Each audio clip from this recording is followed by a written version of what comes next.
na tayo sa kompleto, 100%, live sa Net 25. Paglalagay daw po sa underground ng mga kable ng kuryente para maiwasan ng dangling wires o yun hong spaghetti wires, pinag-aaralan na po ng MMDA.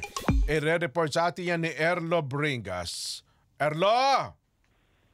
Good morning, Kuya Jen, Kuya Nelson. Bumuo na nga ng isang resolusyon ng Metro Manila Development Authority maging ang Metro Manila Council para maialis na mga spaghetti wires o yung mga tinatawag na dangling wires sa iba't ibang lugar dito sa NCR. Ayon kay MMDA Chairman Humando Ortez na pagkasunduan nilang maialis ng mga ito para hindi na makasagabal pa at maging sanhi ng pagtumba ng mga poste na nagiging sanhi din ng pagkakaroon minsan ng casualty. Bukod dyan, maaari din kasi itong maging sanhi ng sunog.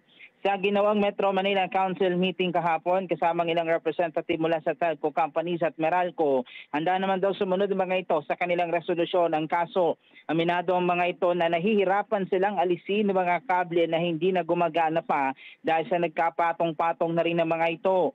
Isa sa nakikitang solusyon ng MMDA ay ang pagsasaayos at paglalagay ng proper labeling sa mga poste, maging ang dapat na kapasidad lang ng mga ito para hindi na maulit ang mga insidente ng mga nagbabagsak ang mga poste ng kuryente.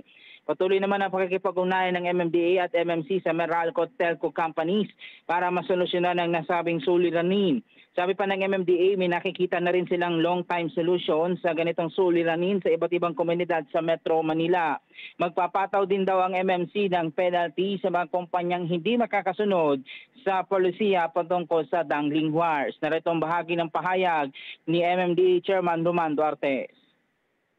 Well, napag-usapan po namin ito before dahil nga po nagkaroon ng isang insidente sa Binondo, kung inyong matatandaan, kung saan nagkaroon pa ng insidente ng pagkasugat. So, para po maiwasan na yung ganitong mga pangyayari, minabuti po namin i-discuss to sa MMC at maiayos po.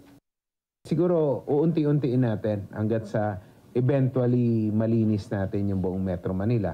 Kasama rin po sa suggestion ay yung pong pag-aaral kung saan dapat na po siguro ilipat sa underground ito pong mga wires na ito. Although costly siya, pero may mga nagsabi na sa ibang lugar tulad ng Jensan yata and Davao ay meron ng ganito na nailipat sa ilalim ng lupa yung mga wires. Na kailangan din po namin aralin para ma-implement din po or matularan at magaya dito sa Metro Manila. Kuya Jen, Kuya Nelson, walang sinabing petsa kung kailan i-implement ng MMDA itong resolusyon na ito, pero patuloy ang pakikipag-ugnayan daw nila sa mga kinauukulan para mapagtulong-tulungan nila kung paano masasolusyonan yung mga tinatawag na dangling wires o sa tawag natin ay spaghetti wires. Yung mga latest, mula rito sa Quezon City, Lobingas, para sa 100% balita.